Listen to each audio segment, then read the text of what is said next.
Gue dapat kesempatan buat nyobain lighting paling up to date dari brand Yongnuo. Sebenarnya lighting ini ganteng banget, cuman kayak masih ada yang kurang.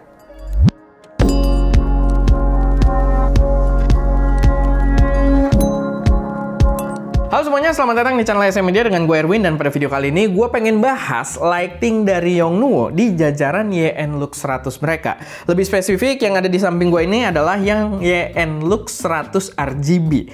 Gue agak ngeri kepleset gitu ya mulutnya, cuman ya itu nama produknya YN-Lux 100 RGB. Jadi yang di sini yang versi RGB, tapi kita juga ada dikirimin yang versi bicolornya. Kalau kalian mungkin tertarik dengan yang bicolornya, ya kurang lebih sebenarnya secara kualitas itu mirip-mirip.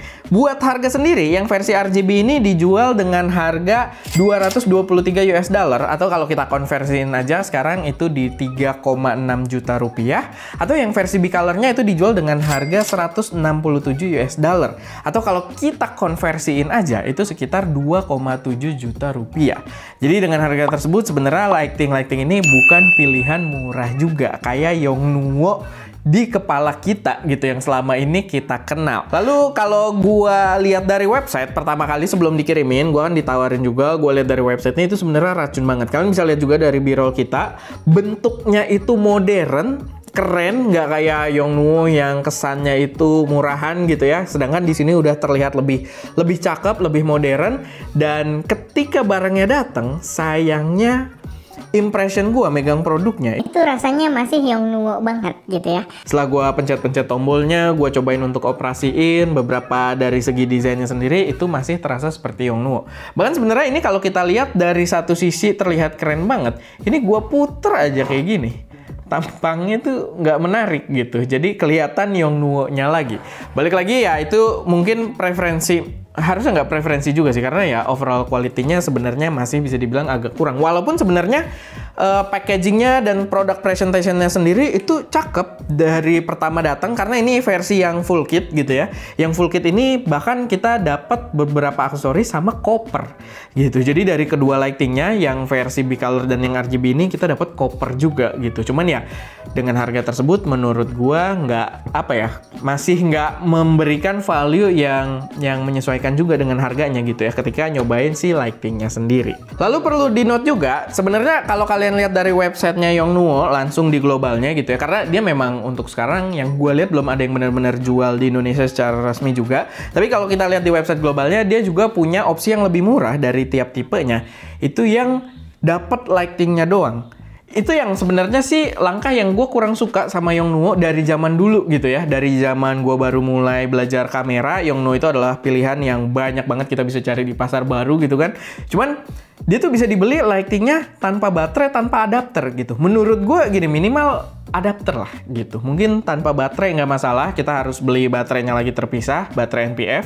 Ya banyak juga diaplikasikan di aksesoris foto video gitu kan. Cuman tanpa adapter itu agak berlebihan sebenarnya. Jadi kalian punya opsi untuk dapat bener-bener blok lightingnya doang tanpa adapter. Jadi kalian bisa beli tanpa nyalain dulu gitu, tanpa ya, dan kita nggak tahu juga kan spesifikasi adapter yang dibutuhkan. Biasanya kan ya mungkin ada orang-orang yang tahu, cuman orang-orang yang fokus untuk berkarya biasanya ya nggak begitu tahu juga kayak ini kabel DC untuk berapa watt dan lain sebagainya gitu. Jadi menurut gua itu memberikan overcomplicate things gitu ya ketika membeli lighting dari Yongnuo ini. Secara fungsi sebenarnya dia mengerjakan tugasnya dengan baik. Lightingnya terang, bisa dipakai juga sebagai key light, dan RGB-nya juga cukup kuat sehingga bisa dipakai juga buat kita memodify background light kita gitu. Kita udah cobain juga beberapa kali, tapi emang cahayanya yang kita rasain sih agak berbeda. Di sini kan kita pakai amaran sama aperture yang 120D.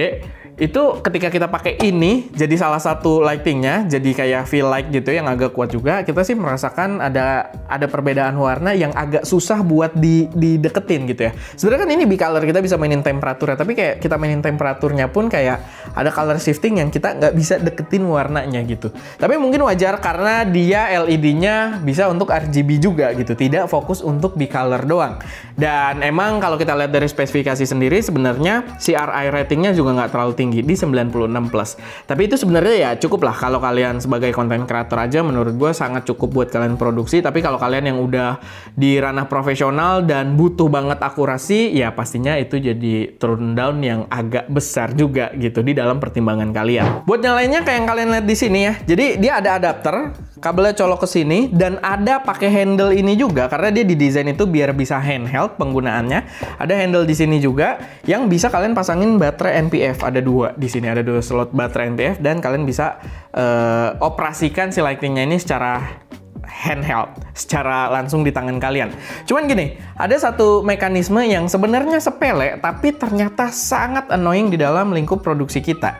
Jadi kebanyakan lighting kita, mau Amaran, mau Aputur, mau Colbor, kalian bisa lihat di belakang ya, itu rata-rata tuh semuanya punya handle di bagian lightingnya, entah di bagian bawah atau di bagian atas. Rata-rata sih di bagian atas, cuman untuk si Colbor ini dia ada di sisi bawah, tapi tetap sangat kepake. Di sini tuh cukup susah.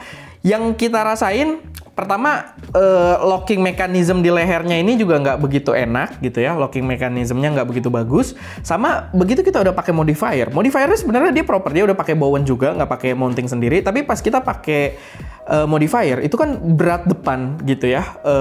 Apa namanya sih, center of gravity-nya tuh ada di depan gitu. Jadi dia kita kendorin dikit aja langsung nunduk. Dan buat kita atur tiltnya itu susah banget ketika nggak ada handle di sini. Jadi kita megangnya tuh kayak gini. Atau ya kita agak tarik gini, atau ya kita pegang di modifier. Tapi kalau kita megang di modifier tuh kayak rasanya kurang pede gitu. Karena kan modifier juga kawat-kawat gitu kan. Kalau softbox itu kan biasanya dia pinggirannya kawat-kawat gitu. Kalau kita pegang di situ takutnya ngedamage juga karena beratnya nggak kebagi, cuma di kawat yang kita pegang doang. Jadi ya menurut gue ini jadi satu design flaw yang sangat sepele, tapi setiap kita produksi dan mau syuting pakai lighting ini sangat terasa gitu, sangat annoying.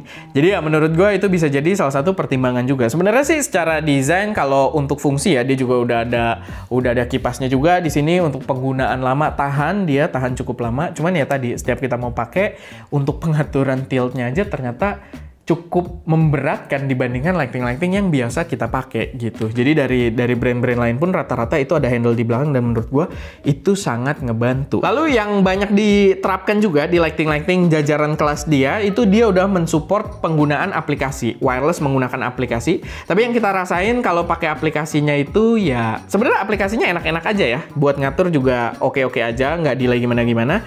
Tapi ujung-ujungnya gimmick gitu. Ujung-ujungnya kita jadi males juga, apalagi kalau misalkan kita pakai berbagai lighting di sini, nggak mungkin kita pakai banyak aplikasi lighting di dalam HP kita atau tablet kita gitu kan. Jadi ya sebenarnya ujung-ujungnya jadi gimmick doang dan kita ngaturnya secara langsung gitu. Jadi ya menurut gua itu mungkin ya nilai plus value, tapi ya silahkan kalian yang desain sendiri itu jadi poin yang kuat atau enggak. Tapi overall secara experience menurut gua lighting ini agak susah sih buat compete di pasar Indonesia gitu ya. Karena tadi harganya juga bukan harga yang murah, yang versi bicolornya aja 2,7 juta gitu kan. Ini kan yang versi RGB 3,6 juta. Jadi ya agak susah buat compete karena di sini udah ada Godox, udah ada Colbor juga sekarang cakep-cakep banget lightingnya. Ada Amaran juga pemain kuat, ada Takara juga, ada Costa dan lain sebagainya gitu ya dengan opsi-opsi yang harganya juga udah mulai adu harganya kuat banget gitu ya. Jadi ya gue rasa Yongnuo nggak terlalu bisa sih buat dimasukin ke pasar Indonesia lagi gitu. Dengan ya terutama ini lighting yang satu ini gitu. Gue sih kemarin nyoba ada lensa mereka juga yang 11 mm kalau kalian belum nonton. Itu ya lumayan oke lah. Cuman overall jajaran produknya sebenarnya ya agak susah untuk dimasukin secara resmi lagi di Indonesia gitu. Apalagi dengan harga yang tadi harganya juga bisa dibilang lumayan tinggi untuk kelasnya. Tapi ya paling itu aja sih sedikit pembahasan dari gua. Kalau misalkan ada koreksi, saran atau pertanyaan silahkan taruh aja semuanya di kolom komentar. Semoga video ini bisa jadi referensi buat teman-teman semua. Apalagi kalau kalian pengen belinya secara global ya.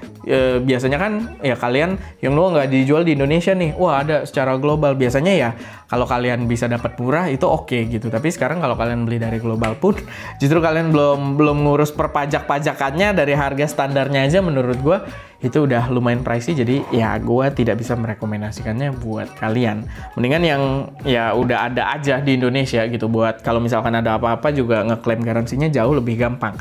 Tapi ya paling itu aja sih sedikit pembahasan dari gue.